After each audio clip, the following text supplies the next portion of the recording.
السلام عليكم les chers fans de la page Facebook et la chaîne YouTube Une pause gourmande avec Asma. اليوم إن شاء الله جيتكم بوصفة واللي هي وصفة un gratin de pommes de terre poulet et champignons اللي هي صينية البطاطا بالدجاج والفطر. وصفة كتير رائعة وخفيفة ومليحة مع هاد السخانة. نتمنى يا رب أنكم تجربوها وتتبعوا معايا طريقة التحضير وتنجحوا فيها وتعجبكم.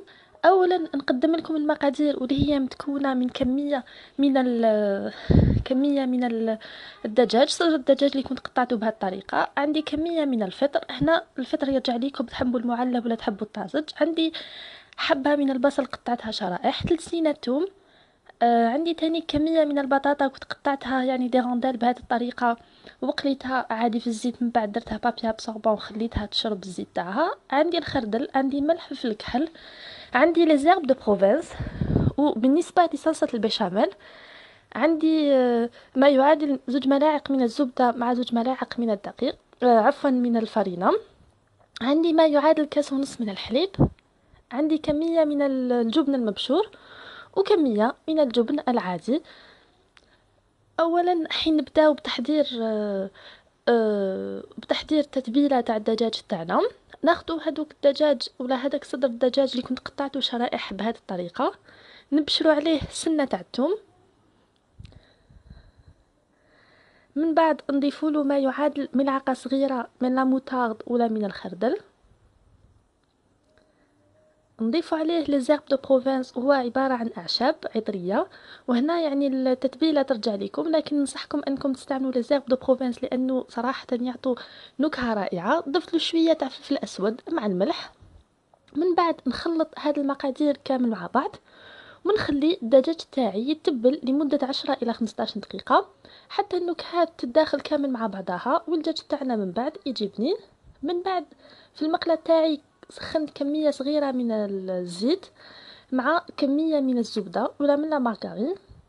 من بعد ما سخنوا لي ضفت هذاك الدجاج تاعي وبديت نقلي فيه حتى يعني تقلى لي وتحصلت على اللون الأحمر ولا على اللون الدوغي من كامل الجوانب.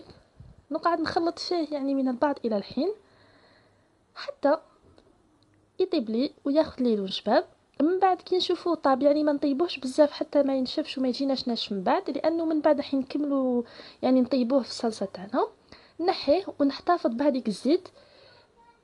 نضيفو فيها هذيك حبه بصل اللي كنت قطعتها شرائح مع رشه تاع الملح. نضيفو رشه تاع الملح حتى هذاك البصل يطلق كامل الماء تاعو ويدبل.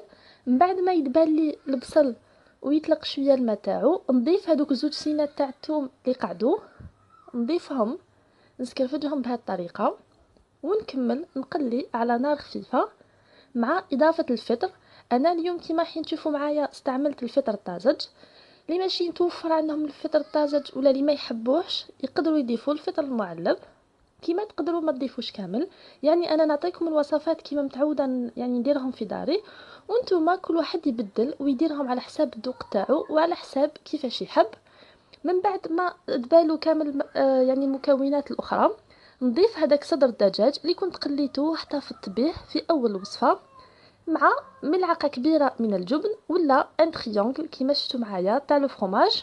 وانا اليوم كانت عندي لا كريم فريش يعني في الفريجيدير، قلت نكمل نستعملها. ضفت 2 معالق كبار مع رشه تاع الفلفل الاسود. الا ما عندكمش لا كريم فريش ما تستعملوهاش، يعني انا كانت عندي في البيت استعملتها، لكن بعض الاحيان كي ما تكونش متوفره ولا ما تكونش عندي ما نستعملهاش عادي. نضيف غير الجبن الابيض. كي يذوب لي هذاك الجبن نطفي النار ونحتفظ بالدجاج تاعي. هذاك الوقت ما يبرد لي شويه الدجاج تاعي نبدا بتحضير صلصه البيشاميل. كيما شفتوا هنا خديت ما يعادل 2 معالق كبار من الزبده، ندوبهم فوق النار. من بعد نضيف لهم 2 معالق كبار من الفرينه ونقعد نخلط حتى يتحمص هذا الخليط.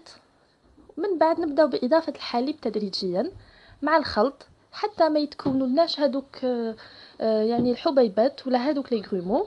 نضيفوا الحليب كميات صغيرة كيما راكم تشوفوا معايا مع الخلط حتى تنحل هذيك الفرينة تماما.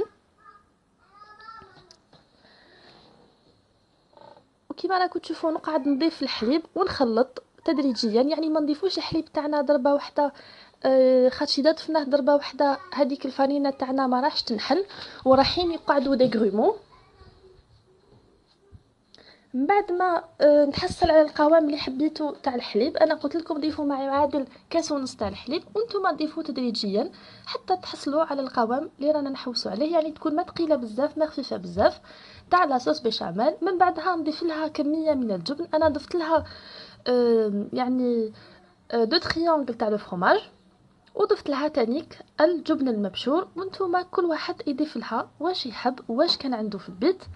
من بعد ما خلاص يعني طفيت على صوص بيشاميل تاعي، نضيف لها رشه من جوز الطيب، ونضيف لها شويه ملح مع فلفل اسود مع الخلط. كيما راكم تشوفوا ضفت جوز الطيب، حنضيف رشه تاع فلفل اسود، ما تكتروش بزاف يعني فلفل كحل، مع رشه تاع الملح. ثاني الملح ما تضيفوش بزاف لانه يعني ضفنا فيها كميه لاباس بها من الجبن ولا راح تجيكم مالحه. من بعد ما كملت يعني حضرت كامل مكونات الطبق تاعي، حكمت هذيك البطاطا اللي كنت قليتها مسبقا في الزيت، فرشتها كامل في القاع تاع لو مول اغراتان. من بعد ضفت فوقها هذاك خليط الدجاج مع البصل مع الفطر، ستفتهم كامل. من بعد نضيفوا هذيك صلصه البيشاميل من فوق، ونسيو يعني نبسطوها بهذا الشكل حتى يتغطى لنا كامل سطح لو غراتان تاعنا بلا صوص بيشاميل. ونضيفوا كميه لاباس بها من الجبن المبشور. كيما شفتوا ضفت الجبن المبشور تاعي. من بعد نديرها في الفوغ اللي كنت شعلته من الفوق، يعني جوست بور لا غراتيني بور لو غراتيني عفوا، ونعاود نخرجها نخليها تبرد شويه. من بعد نقدمها لكم كيما راكم تشوفوا معايا هنا في صحن التقديم. صدقوني وصفه كتير رائعه وبنينه وسهله وخفيفه ومليحه في الصيف. قدموها جوست مع يعني سلطه ولا اون سالاد فيرت، راح تكون وجبه مثاليه.